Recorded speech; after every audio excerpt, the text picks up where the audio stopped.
잘 모릅니다. 복잡하다. 왜 있나? 헌법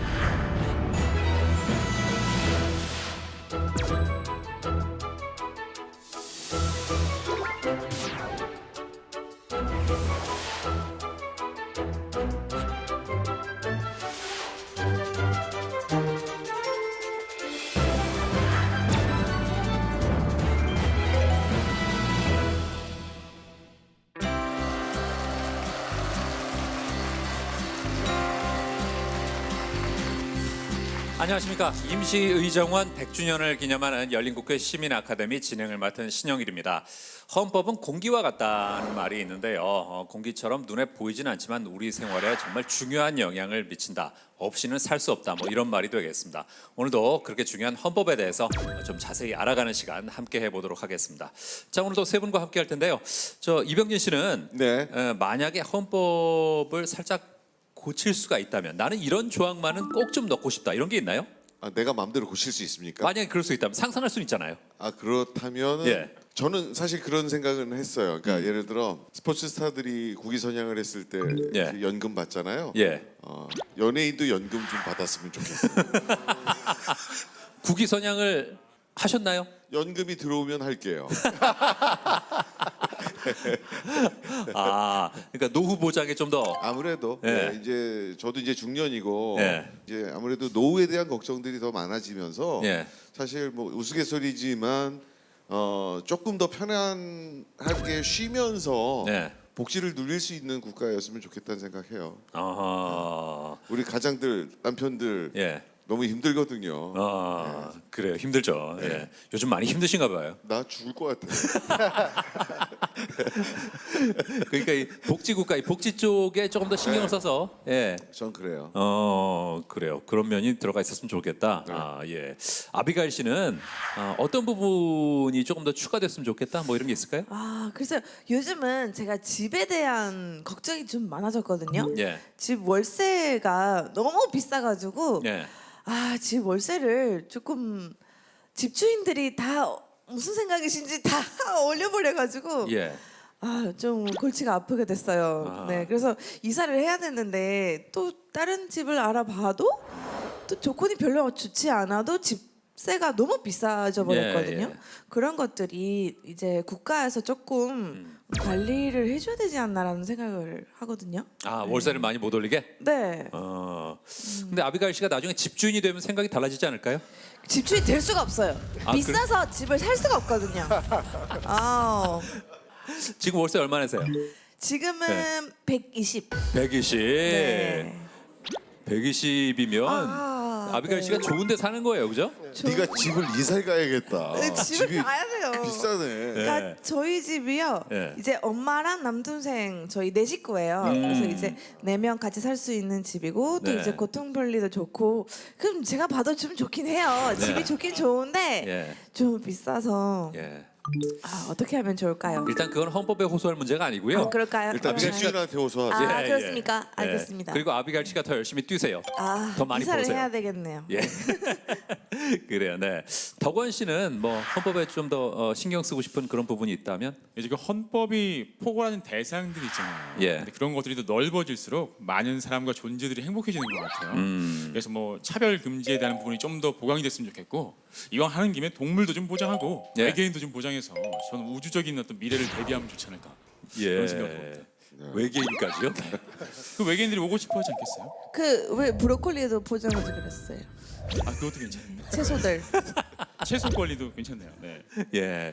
아, 네. 신영일 씨는 만약에 네. 본인도 한번 생각해 보세요. 네. 아, 헌법에 뭔가 넣고 싶다? 네. 글쎄 근데 헌법이라는 게 저는 그동안 대한민국 헌법으로부터 많이 보호를 받아왔고 그 보호 속에 성장해 왔다고 생각해요. 이미 충분히 감사하고 있습니다. 예. 더 이상 바라지 않아요. 예. 정말 기회주의자예요. 아, 우리가 이렇게 잘 살고 있는 게 다 헌법덕 아니겠습니까? 역시 프리랜서가 잘 어울려요. 아, 그러니까요. 예. 항상 감사한 마음을 가지고 그렇게 살아가자고요. 자, 오늘 또 어떤 헌법의 내용에 대해서 우리가 배울 수 있을지 기대를 해주시고요. 자, 오늘 우리를 헌법의 세계로 안내해줄 분은 바로 이분입니다.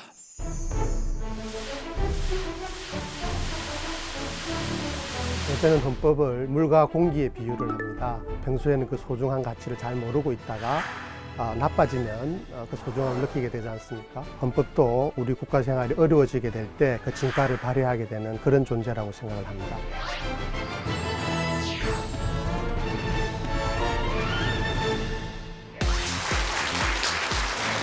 오늘 주제는 대한민국 헌법 민주공화국의 권력을 말하다. 대통령에 대한 인식은 어떤 것입니까? 우리가 뽑은 우리의 대리. 버스 운전기사 같은 역할을 한다고 생각해요. 한 사람을 뽑는 유일한 공직이 바로 대통령이잖아요. 정치 제도들이 그것을 많이 억압하고 있습니다. 이런 헌법에서 그 대통령의 지위와 관련되어져서 여러분들과 나누는 시간으로 꾸며볼 생각입니다. 자, 연세대 법학전문대학원 김종철 교수님입니다. 박수로 맞아주십시오.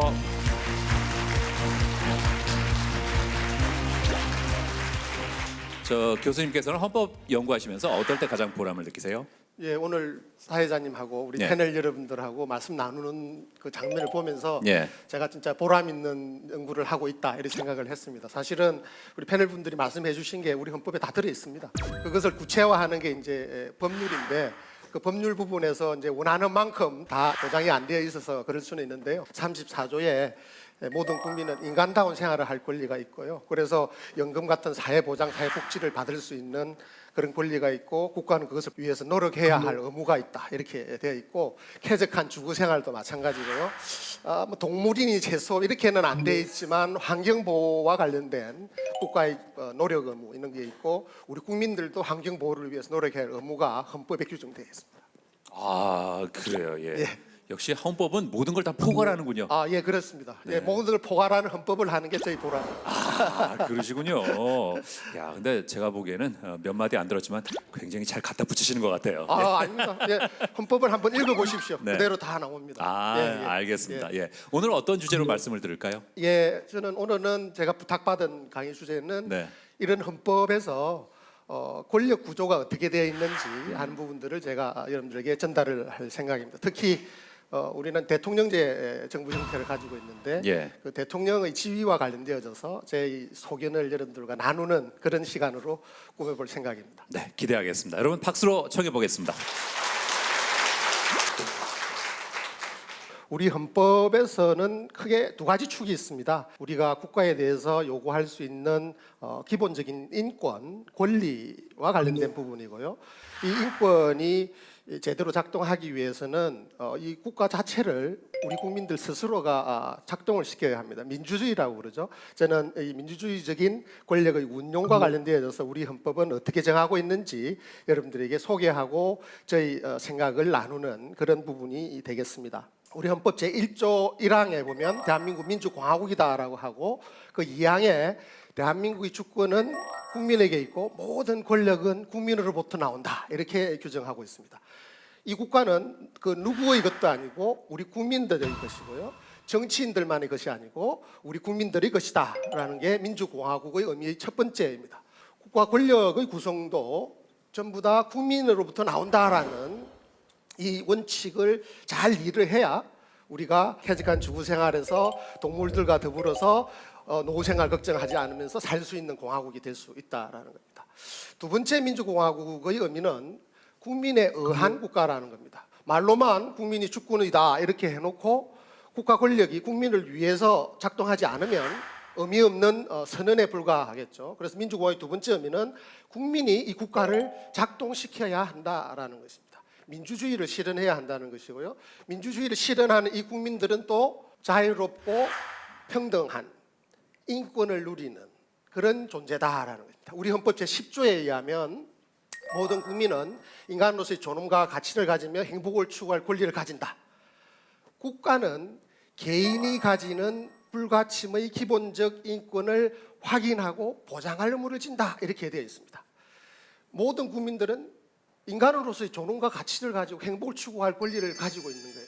국가는 바로 이것을 보장하고 확인하기 위해서 있는 겁니다. 국가의 존립 목적은 오로지 우리의 인권을 확인하고 보장하기 위해서 있음을 우리 10조가 분명히 밝히고 있고, 바로 이 국가는 우리의 것이면서 우리가 움직여 나가야 하는. 그런데 이 우리라는 건 뭐냐?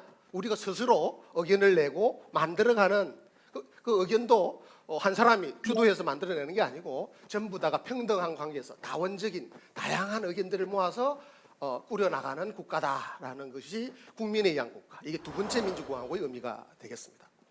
세 번째, 그런 또 국민들이 주도하는 국민이 최고인 국가를 만들기 위해서 필요한 게 뭐냐? 우리가 걱정했던 노후생활이나 주거생활 이런 걱정이 기본적으로 없어야 한다라는 겁니다. 물론 욕심이 사람들이 다 많죠. 자기가 생각하는 행복의 수준이 다 다릅니다. 모두가 생각하는 행복의 수준만큼 다 보장해 주는 게 아니고요.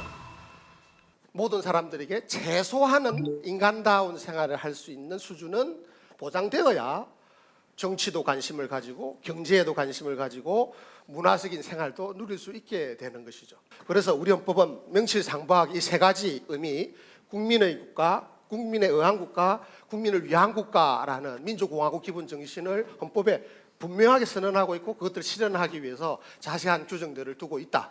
그래서 여러분들이 오늘 집에 가셔서 헌법을 다시 한번 전문부터 천천히 읽어보시면 이게 나라다라는 것을 헌법을 통해서 확인을 하실 수 있겠습니다. 한마디로 제가 지금 말씀드린 것을 민주공화국의 의미를 요약을 하자면 자율적 시민에 의한 자유롭고 민주적이며 공존공생적인 더불어 살아가는 정치사회 체제를 구축하는 것이 민주공화국의 기본 가치다라는 것이고요. 우리 헌법은 그것을 실현하기 위해서 국가 권력을 어떻게 형성하고 있는지 한번 알아보겠습니다. 제가 압축해서 한 그림으로 한번 나타나 보았는데 오늘 제가 말씀드린 것의 모든 것들은 여기에 다 기결되어집니다. 이 왼쪽에 있는 이게 우리가 생활하고 있는 모습들이잖아요. 일하고 뭡니까 연구하고 그다음에 좀 노는 것도 좀 있었으면 좋았을 텐데 먹고 자고 마시고 친구들과 교류하고 이런 것 우리의 24시간 전부 다가 여기에 해당하는데 우리는 그것을 헌법의 기본적 인권으로 보장을 다 하고 있는 것입니다. MC께서 헌법이 공기와 같은 것이다 이런 말씀을 해주셨는데 바로 그겁니다. 공기가 없으면 우리가 살 수가 없죠. 요즘처럼 미세먼지 문제가 되지 않을 때는 공기가 소중하다는 생각을 평소에 잘 하지 않습니다. 미세먼지가 심해지니까 공기의 소중함을 알게 되는 거죠. 사실은 헌법이 그런 것입니다. 인간다운 생활을 할 권리를 비롯해서 인간의 존엄과 가치에 필요한 다양한 인권들을 보장해주고 있고 그 인권에 따라서 저희들이 자유롭게 생활을 하고 있는 것이거든요. 그런데 그 인권의 의미에 대해서 헌법이 보장하는 인권의 의미에 대해서 우리가 잘 아는 것과 잘 모르는 것이 어떤 차이가 있을까요? 잘 알아야 우리의 생활이 더 문명적이고 윤택한 삶을 살 수 있게 되겠죠. 모르면 어떻겠습니까? 몰라도 살아갈 수 있습니다. 그냥 일상생활에서 살아가는데 불편함이 없어 보이지만 그 수준은 아주 낮은 거예요. 자기가 실제로 누릴 수 있는 것을 누리지 못한다라는 것입니다. 쾌적한 환경에서 살기 위해서 어떤 노력을 국가가 해줘야 될지에 대해서 우리가 주장할 수 있는데 그런 게 있는지도 잘 모르고 주장을 잘 할 수도 없고 그 주장을 실현하기 위해서 사실은 우리 국민 대표를 잘 뽑아야 하거든요. 왜? 거기서 주거생활에 대해서 국가가 해야 될 노력의 구체적인 내용을 정하는 겁니다. 연금의 수준을 정하는 거예요. 그다음 동물 보호와 관련되어서 국가가 어떤 제도를 만들 것인지를 법률이 정하는 겁니다. 그 법률을 누가 만들죠? 국민 대표들이, 국회의원들이 만들죠. 근데 국회의원 선거에 참여를 안 해버립니다. 그럼 어떤 문제가 생길까요? 우리가 원하는 국민 대표가 만들어질 수가 없죠. 여러분들 말로만 주권자라고 하면서 그 주권자의 의미들을 제대로 실현하고 있을까? 한번 우리가 곰곰이 되짚어 봐야 하는 것이죠. 심지어 대통령도 우리 국민들 중에서 우리가 뽑는 것이고요. 바로 그 주권자가 그 뽑을 수 있다라는 것. 그리고 뽑힌 대표들에게 계속 무언가를 하라라고 요구할 수 있다라는 것. 이게 민주공화국의 중요한 의미인 것입니다. 그래서 국가를 생각을 할 때 제일 위에 누가 있다? 국민이 있다라는 것을 알아야 합니다. 우리 국민들이 곧 국가다라는 것을 이해하는 것이 중요하고요. 우리가 국가 권력을 만드는 것이고 국가 권력을 우리의 뜻대로 작동할 수 있도록 해야만 하는 것입니다. 그런데 국민들이 만들어만 두고 가만히 놔두면 어떻게 되느냐? 그 힘을 가지고 있으니까 국가 권력이 거꾸로 이 관계가 역전되게 됩니다. 그래서 사실은 국가 권력이 하는 일이 우리의 인권과 관련되어져서 조정을 하는 것이거든요. 어떤 사람에게 어느 정도의 인권을 보장해 줄지를 정하다 보면 어떤 사람은 혜택을 더 많이 받고 어떤 사람은 혜택을 덜 받게 될 수 있는 것입니다. 그 부분을 국가가 정하는 것이니까 아무리 우리가 위에 있다라고 큰 소리치고 어흥어흥 해봐야 사실은 현실 생활에서는 국가 권력이 굉장히 크게 다가오는 것이죠. 바로 밑에 부분 화살표 부분인데요. 이 국가 권력이 우리 생활을 사실은 지배하게 되는 겁니다.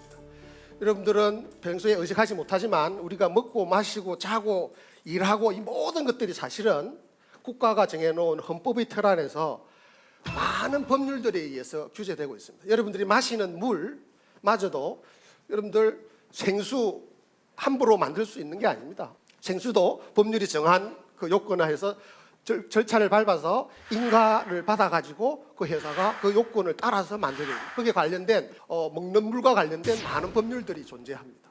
국가 권력의 첫 번째는 바로 이 법률을 만드는 권력입니다. 그것을 뭐라고 하느냐? 아시다시피 입법권이라고 하죠. 우리는 법률을 만드는 입법권을 행사하는 기관을 국회라고 이름을 붙이고요. 우리 헌법 제3장 제일 첫 번째 조문인 제40조에 입법권은 국회에 속한다 이렇게 되어 있습니다. 그리고 두 번째 이 법률을 우리 생활 속에서 집행하는 행정권은 행사하는 기관을 우리 헌법은 정부라고 부릅니다.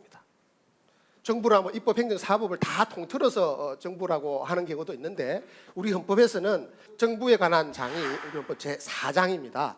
4장의 첫 번째 조문이 제66조인데요. 66조 4항에 행정권은 대통령을 수반으로 하는 정부에 속한다 이렇게 정하고 있는 겁니다. 다음 사법도 우리 제5장에 규정하고 있는데요. 법원이라는 이름으로 그 사법에 대해서 정하고 있습니다. 그래서 그 첫 번째 조문인 101조 1항에 보면 사법권은 법관으로 구성되는 법원에 속한다 이렇게 되어 있고요. 다음 사법 중에서도 특별한 사법인 헌법재판은 또 제6장에 헌법재판소를 두어서 111조 1항에 5가지 이 사법은 그 헌법재판소가 행사하도록 이렇게 규정되어 있습니다. 동시에 입법, 행정, 사법 간의 관계에 있어서 입법이 제일 먼저 와서 규정되어 있고 그 기관이 만드는 법률에 의해서 행정과 사법이 이루어지는 법치주의를 규정을 하고 있습니다.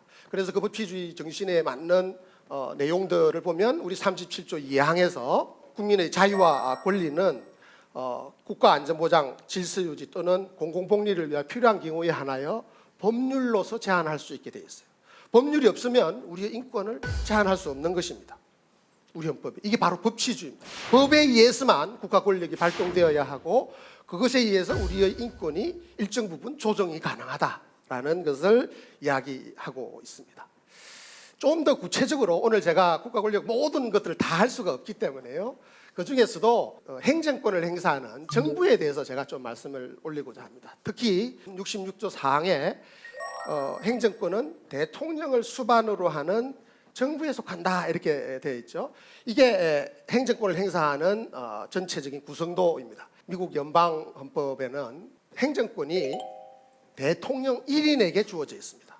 미국 연방 헌법 제2조에 의하면 행정권은 대통령에 속한다 이렇게 되어 있단 말이죠. 근데 우리는 어떻게 돼 있다고 그랬죠?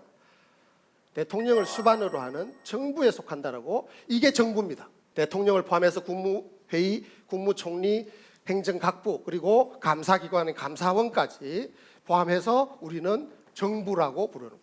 뭡니까? 기본적으로 대통령 혼자서 행정권을 다 행사하는 게 아니고 집단적으로 행사하는 그런 구조를 가지고 있다라는 것이 우리 헌법의 특징이다라는 것을 제가 말씀을 드립니다. 그런데 평소에 생각하시는 대통령에 대한 인식은 어떤 것입니까? 일단 뭐 국민이 뽑은 국민의 대리인이라고는 생각을 해요. 예, 국민의 대리인이다. 예, 제가 그리고- 아까 말씀드린 그 기본 취지에 정확하게 들어맞는 거죠. 그리고 예, 제 딸한테 예. 지난번 대선 때 저 사람들은 왜 번호를 달고 TV에 나와서 소리를 지르고 있느냐라는 예.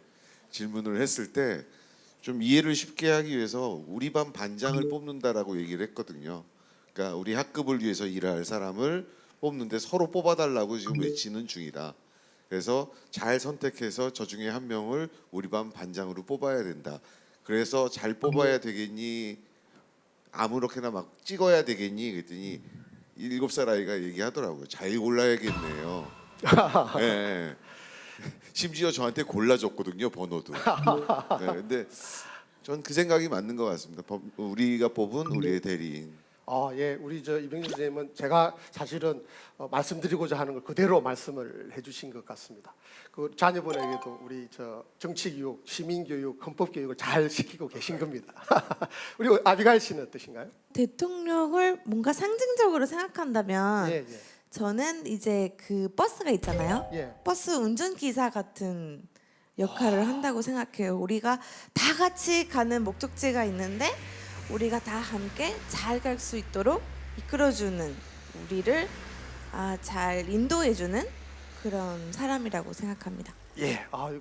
또 대통령에 대한 우리 대리인, 국민의 대리인, 그다음에 버스 운전사 같은 지도자다 이 말씀을 해주신 것 같아요. 역시 옳으신 말씀입니다. 근데 그건 뭐 누구도 부정을 할 수 없는데 제가 말씀드리고자 했던 부분들은 그동안 우리 국민들이 대통령에 대해서 이 지도사 상을 너무나 과중하게 부과를 했다라는 것입니다. 그래가지고 대통령이 모든 것들을 다 작동하는 것처럼, 심지어는 그래서 입법권도 대통령이 하는 것처럼 사법에도 대통령이 마음대로 할 수 있는 것처럼 생각을 하는 경향이 있다라는 것을 제가 오늘 말씀드리려고 하거든요. 근데 우리 아비가일 씨가 그 점에 대해서 운전수는 맞는데 그 운전수 혼자서 다 하는 게 아니다라는 것을 제가 말씀을 드리려고 합니다. 우리 덕원 씨는 또 어떤 말씀 주시겠습니까? 선생님 말씀을 듣다 보니까 최근에 청와대 청원을 많이 그렇게 넣는다고 하는데 보면 뭐 이것도 해주세요, 저것도 해주세요라고 하는 걸 보면 기대감이 정말 큰 것 같긴 해요. 예, 예. 말씀하신 거 들으면 대통령은 그 우리 세계의 권력 중에 하나일 뿐인데 왜 이렇게 크게 느껴지지? 이게 우리가 직접 투표를 해서 뽑아서 그런가 싶기도 하고요. 좀 그렇습니다. 예, 행정직 중에 한 사람을 뽑는 유일한 공직이 바로 대통령이잖아요. 그러니까 국민 전체의 여망을 이렇게 안고 있는 버스 운전사나 대리인 같은 분이 공직이 기관이 대통령인 것은 맞습니다. 근데 제가 민주공화국에 대해서 설명한 것처럼 대통령이 모든 걸 다 할 수 있는 게 아니다라는 것이고, 그것은 권력 분립에도 비추어 봐도 너무나 당연한 것이죠. 대통령은 행정권의 수반이지 입법 사법권과 관련되어서는 원칙적으로 관여하는데 제한이 있는 것입니다. 그런데 우리의 인식 속에는 저 청와대 국민청원 우리 덕원 씨 너무 잘 말씀해 주셨는데요. 거기에 들어오는 내용들을 보면 대통령이 할 수 있는 일도 있지만 대통령이 할 수 없는 일들도 많이 있습니다. 예를 들자면 이런 것이죠. 극악무도한 어떤 범죄를 저지른 경우에 그 사람의 지금 좀 있으면 나온다고 하는데 형을 다 살고 못 나오게 해주세요. 성폭력범 이런 사람들은 형벌을 더 올려주세요. 이런 청원들을 하는 것이죠.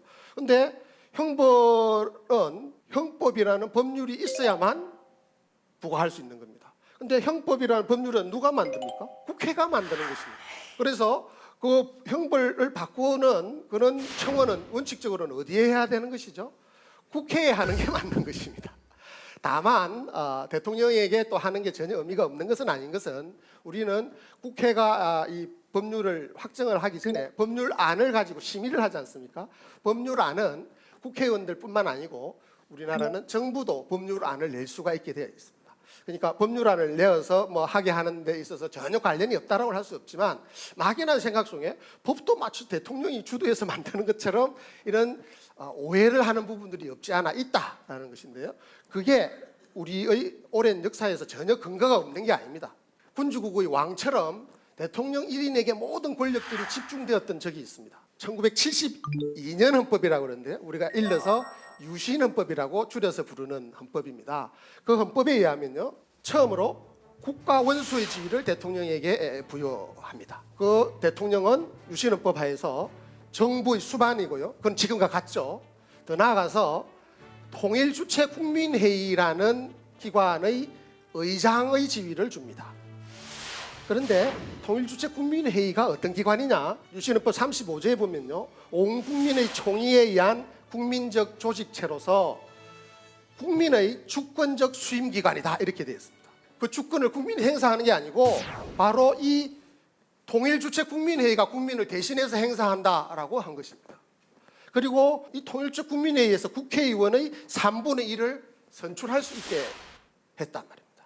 그리고 여기에서 현행헌법은 헌법을 개정할 때 국민투표로 확정되는데 여기는 통일주체 국민회의에서 헌법을 개정안을 확정하도록 했습니다. 그리고 그 의장이 누구냐?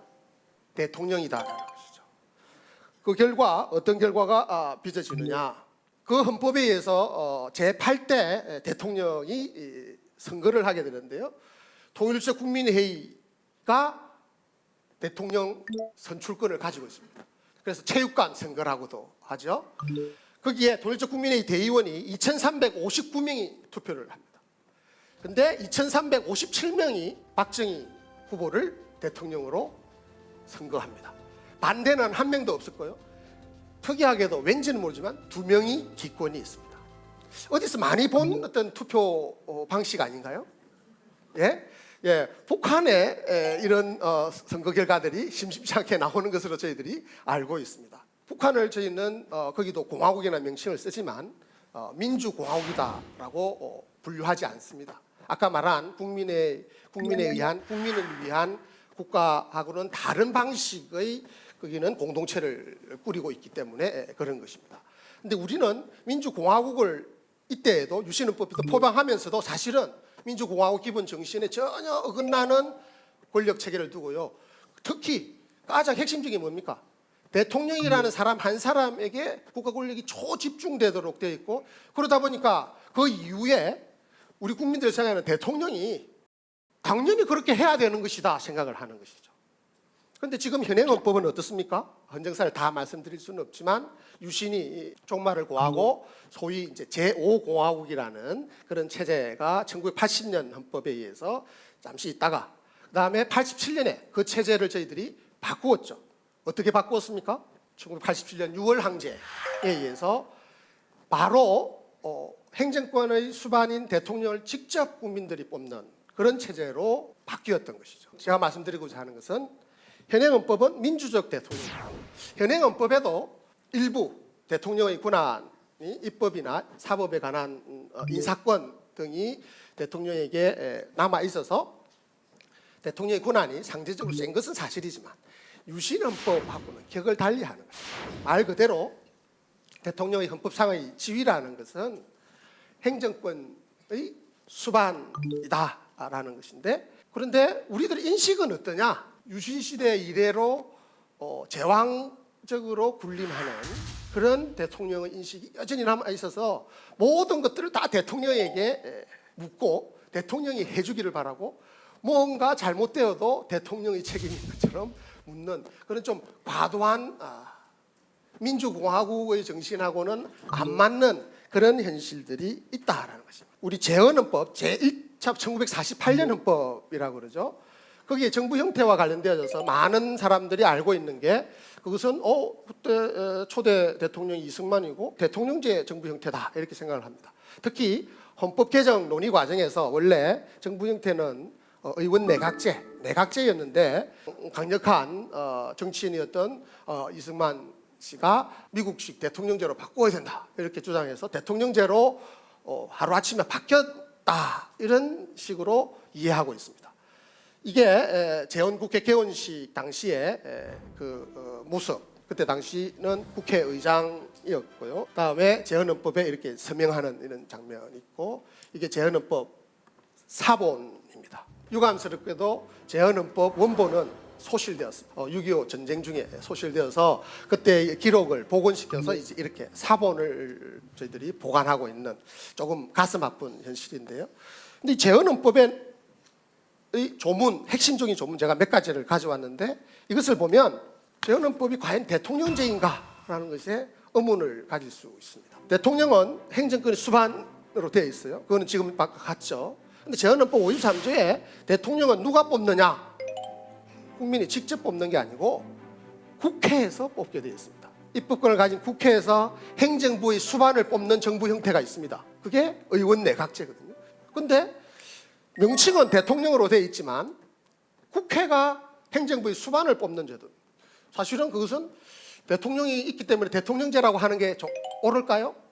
그렇지 않습니다. 그죠? 더 제가 보겠습니다. 재헌헌법 68조를 보면요, 우리 현행 헌법에 아까 국정 최고 심의기관으로 국무회의라는 게 있죠. 거기에 해당하는 기관이 국무원이라는 기관이 있는데, 그 국무원이 의결권을 가지고 있습니다. 지금 현재 국무회의는요, 심의만 하는 거, 심의만 한다라는 것은 의결과 구별되어져서 심의 결과에 대해서 대통령이 반드시 따라야 되는 것은 아니다라는 것이 법적으로 부여되어진 효력입니다. 의결은요, 반드시 따라야 한다라는 것입니다. 그런데 재헌헌법 68조에 국무원에서 대통령의 권한에 속한 중요 국책을 의결한다 이렇게 되어 있다는 겁니다.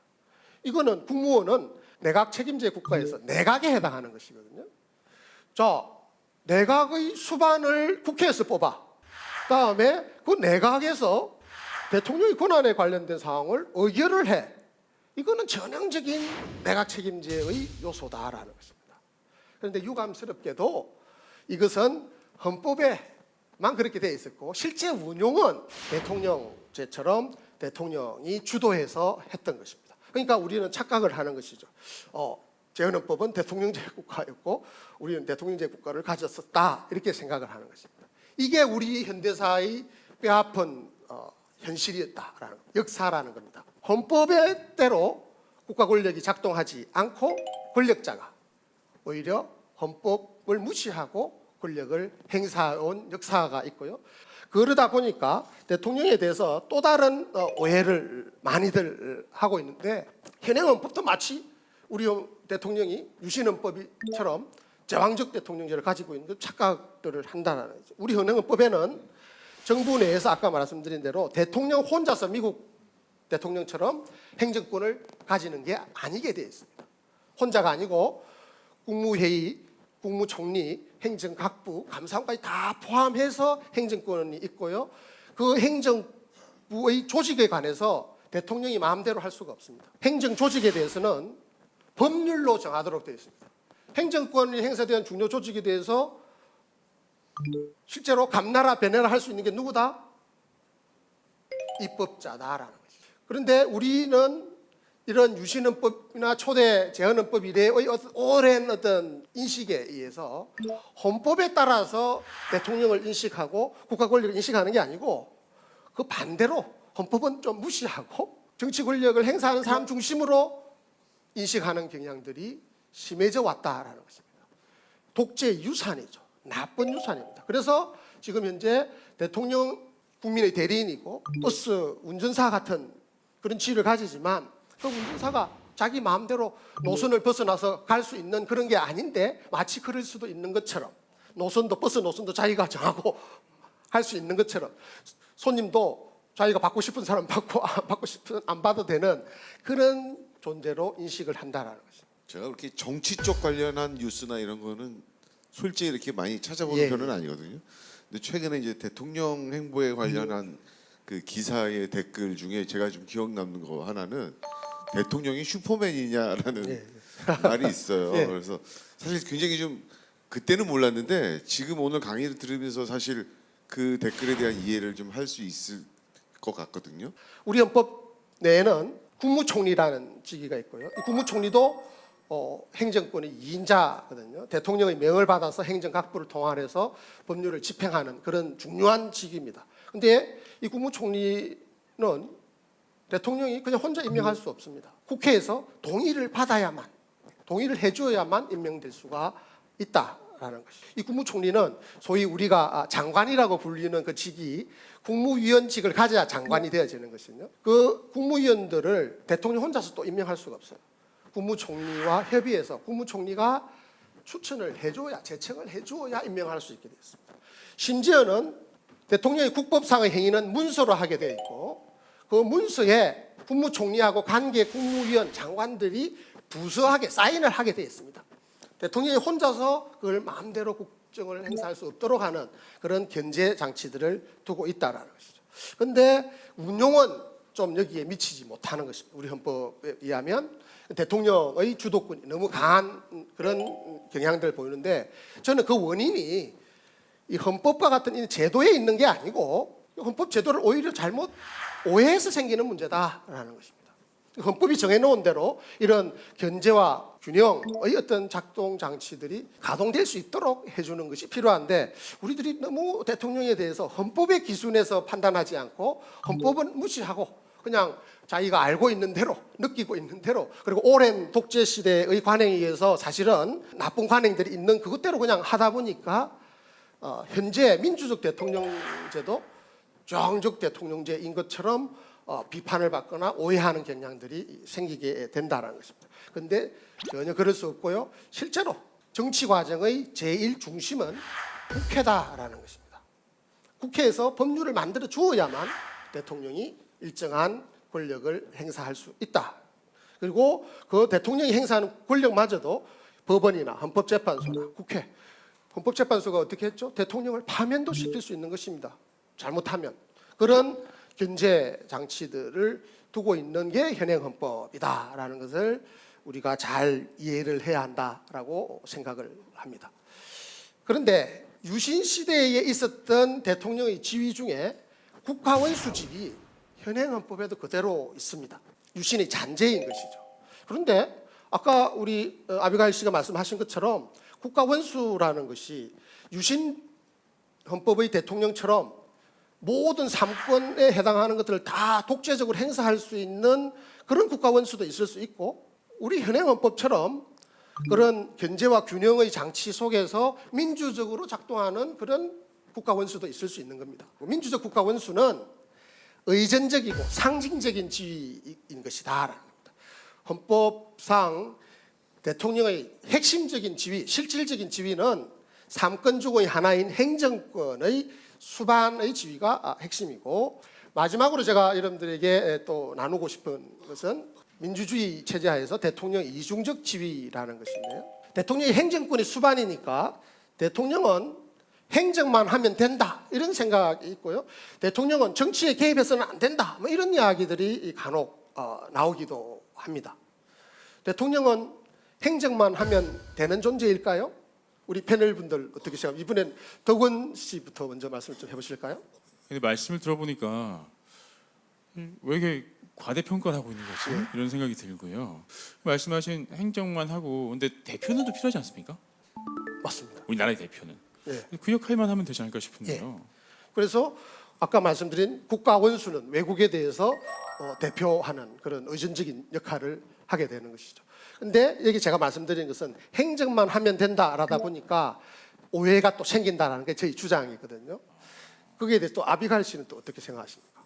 외국에서 특히 한국을 대표하는 사람이 대통령이기 때문에 그런 정치적인 역할도 아주 중요하다고 생각해요.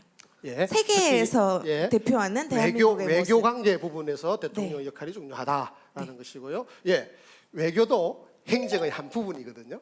예, 그렇기 때문에 뭐 외교하는 것 행정과 특별히 다르지는 않는 부분들이 있는데 약간 좀 특수한 행정일 수 있겠죠. 우리 이병진 선생님.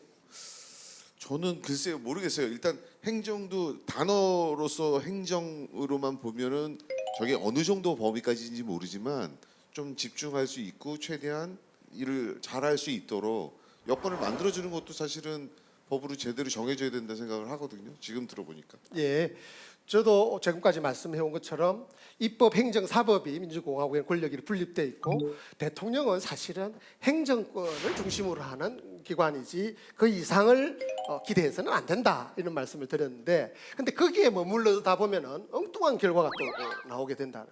대통령을 우리가 국민이 직접 뽑지 않습니까? 근데 그 국민이 직접 뽑을 때 대통령이 선거에서 하는 게 뭡니까? 공약을 제시를 하지 않습니까? 어떻게 하겠다, 어떤 나라를 만들겠다. 그럼 공약은 뭡니까? 국민과의 약속이죠. 그걸 지켜야 돼요. 근데 그 국민과의 약속을 지키기 위해서는 뭐가 필요합니까? 법률이 필요한 거죠. 그러니까 입법권은 국회에 있지만 대통령이 자기가 약속한 공약을 지키기 위해서는 국회에다가 이런 법 좀 만들어 주세요 할 수 있어야 한다라는 것이죠. 그걸 하기 위해서는 어떻게 해야 되겠습니까? 대통령이 청와대에 앉아서 집무만 해서는 안 되고 국회의원들과 끊임없이 소통을 해야 한다는 것입니다. 이러한 법이 필요하니까 내가 선거 공약에도 제시를 했고 이러한 목적으로 필요하니까 법률을 만들어 주세요 할 수 있어야 됩니다. 그래서 현행헌법에는 대통령에게 법률안 제출권을 정부에게 주기도 한 것이고요. 그 방식으로도 하지만 사실은 그게 법률안만 낸다고 해서 되는 것입니까? 그렇지 않잖아요. 국회에서 통과가 돼야 되죠. 특히 입법과 관련된 부분들에 대해서는 끊임없이 소통하는 그런 역할들을 해야만 한다라는 것입니다. 선생님, 그러면 사실 삼권 분립이잖아요. 예. 대통령이 있고 국회가 있고 사법부가 있는데 사실 똑같은 권력이라면 다들 관심을 똑같이 좀 줘야 될 것 같은데 예. 사실 사법부랑 국회는 그렇게 관심을 많이 못 받는 것 같아요. 관심을 더 줘야 되는 거 아닙니까? 제가 오늘 강의에서 말씀드리고 싶은 게 바로 그것입니다. 너무 그래서 우리는 정치 과정에서 대통령을 중심으로만 너무 생각한다는 것이죠. 왜 이런 대통령제에 대한 오해들이 생겨서 제가 말씀드리는 민주공화국의 어떤 적정 수준에서 잘 작동하지 않느냐라는 것과 관련된 저희 어떤 진단은 삼권 분립과 관련된 이 전체적인 구조에서 핵심이 되어지는 주권자 누굽니까? 국민이죠. 국민이 정치 과정에서 너무 왜소화되어 있다는 것입니다. 국민의 목소리가 국가 권력을 작동시켜서 이렇게 나오게 되어야 되는데 국민들이 이 부분을 소홀히 하고 있어요. 주권자가 마치 대통령이거나 주권자가 마치 국회인 것처럼 착각을 하고 있다는 거죠. 민주공화국은 대통령의 국가, 대통령에 의한 국가, 대통령을 위한 국가가 아니고 그다음에 국회의원의 국가라거나 국회의원에 의한 국가, 국회의원을 위한 국가가 아닙니다. 국민을 위한 국가예요. 근데 주권자들이 정치에는 관심이 없거나 소홀히 하거나 오히려 정치를 싫어합니다. 정치 혐오증이 우리나라가 많은 민주국가들 중에서 굉장히 높습니다. 반정치적인 태도가 굉장히 강해요. 근데 국민들이 정치를 혐오하면 할수록 어떤 문제가 생기느냐? 사실은 국민들의 정치적 영향력, 주권자로서의 최고 권위는 오히려 줄어듭니다. 역설이죠.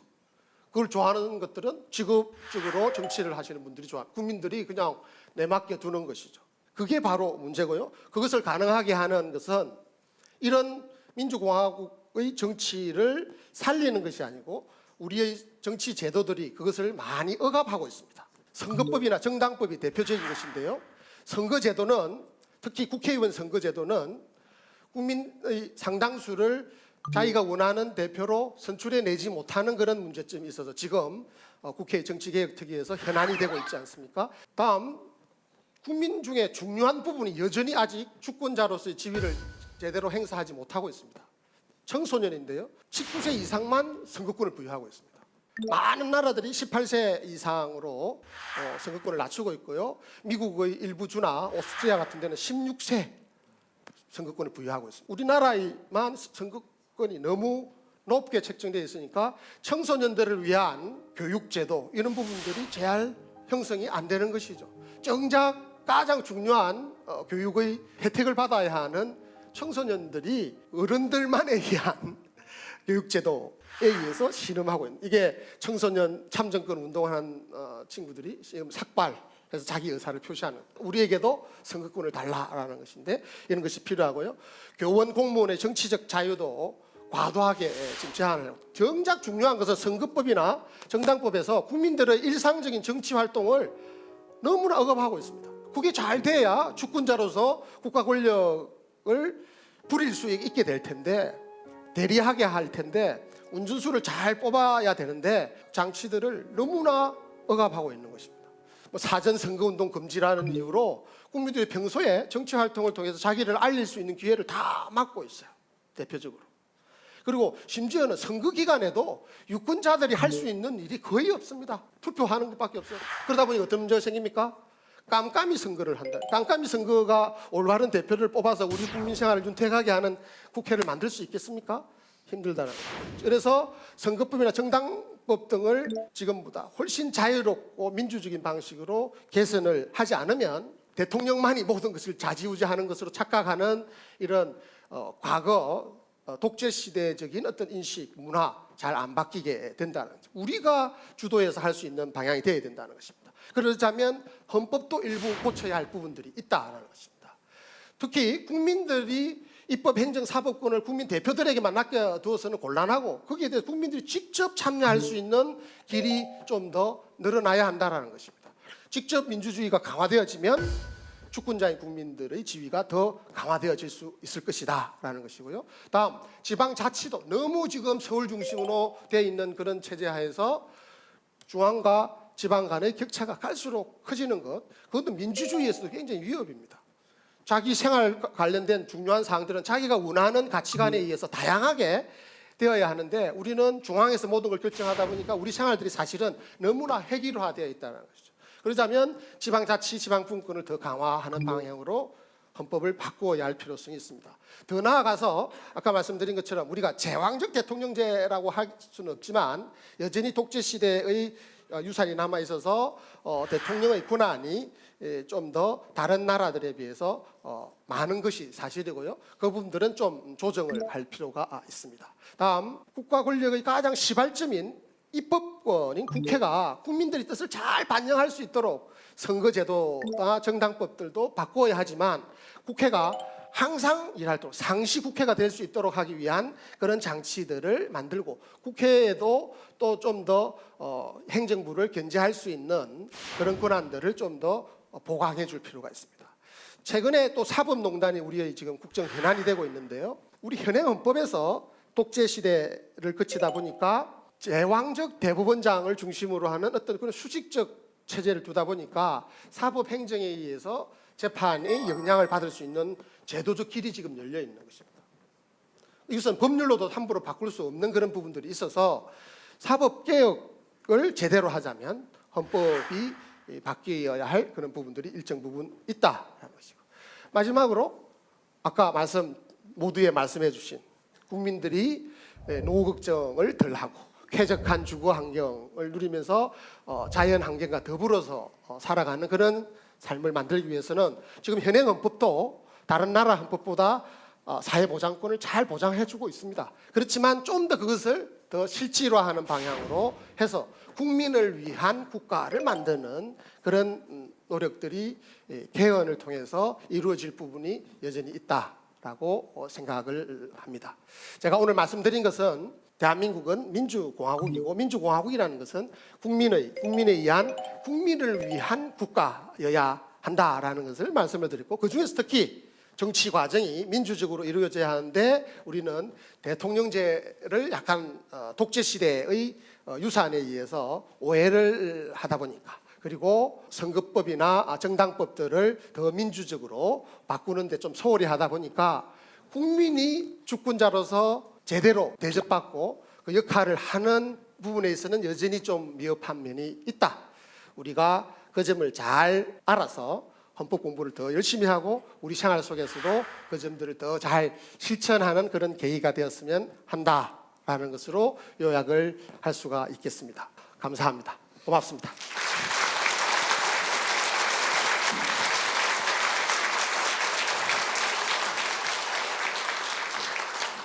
자, 교수님 강의 함께 했는데요. 세 분 어떻게 들으셨는지, 이병진 씨는 어떤 부분이 가장 인상적이셨나요? 알고는 있었지만 다시 한번 확인한 내용인데요. 국민이 정치에 관심이 없거나 헌법 공부를 하지 않으면 제일 좋아하는 사람은 국회의원들이다. 네. 그 꼴은 못 볼 것 같아서 네. 공부를 좀 더 해야 될 것 같아요. 관심을 더 갖기로 했습니다. 예, 아, 네. 예, 정확하신 요약이십니다. 네. 그렇습니다. 교수님께서 너무 열강을 하셔서 지금 땀을 많이 흘리시는데 아, 예. 빨리 끝내드려야 될 것 같습니다. 아비가일 씨는 어떠세요? 저는 그동안 대통령에 대한 생각을 잘못하고 있었구나라는 큰 깨달음이 오늘 받았는데요. 예. 대통령이라는 분을 뭔가 사장님 같은 그런 느낌이 있었거든요. 예. 뭔가 우리를 이렇게 관리를 해주고 그런 느낌을 가지고 있었는데 오늘 강의를 듣고 나니까 대통령이 우리랑 똑같다라는 생각을 하게 됐어요. 그냥 우리를 대표자일 뿐 우리랑 예. 똑같은 사람, 똑같은 국민이라는 생각을 하게 되었습니다. 네. 정확하십니다. 그래요. 네. 덕원 씨 어떠세요? 항상 그 헌법을 보면 정말 아름다운 말들이 많고 이렇게 우리의 권리와 이런 것들이 보장되면 참 좋겠다 생각이 들었는데 이 수업을 통해서 그런 헌법의 아름다운 점들이 실제로 운용되기 위해서는 얼마나 많은 시행착오가 필요한가 깨닫게 되는 시간이었습니다. 네. 자, 이 정도 뭐 세 분이 오늘 강의에 대해서 충분히 이해를 한 겁니까? 예, 저 강의의 어떤 보람을 느낍니다. 감사합니다. 아, 네. 자, 오늘 함께해 주신 김종철 교수님께 다시 한번 큰 박수 부탁드리겠습니다. 고맙습니다.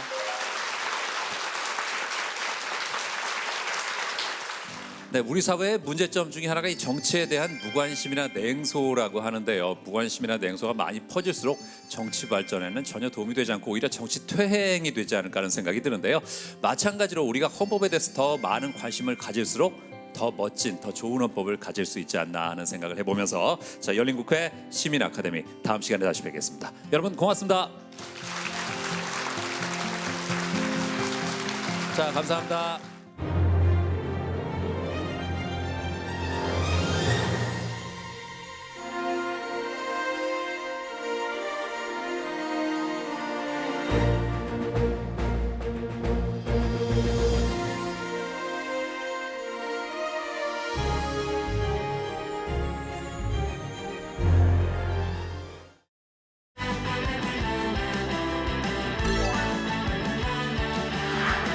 Yeah.